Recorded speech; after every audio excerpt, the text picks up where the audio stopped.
Okay, we are going to review the Skywind Visual Focus Model Drone Intelligent Control System. And I had very high hopes for this drone. What you get in the box is the cool drone with a detachable battery.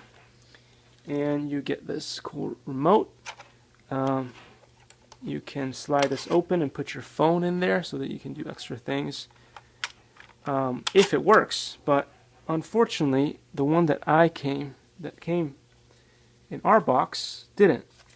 All it does is, and I will demonstrate, you press this button, you get a little flash of light, and that's it. And in the beginning I thought maybe it's the battery that's broken.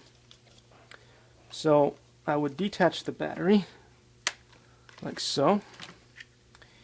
I would hook it up to its original charging unit, and it doesn't come with one of these. You have to have your own.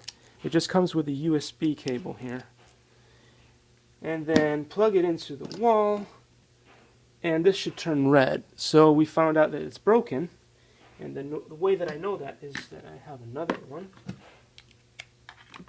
And don't try this at home, kids, because it was not built for that specific purpose. It's a different charger for another machine, but plug it in. Oops, plug it in backwards, which is why you shouldn't use a different charger for a different machine. But there you go. See, it charges, and I charged it for over 4 hours. But no matter what you do, when you put it back in here, you get that red light, and that's all, folks. So as far as I'm concerned, it's dead on arrival. I had really high hopes for it, but I hope I can get a refund.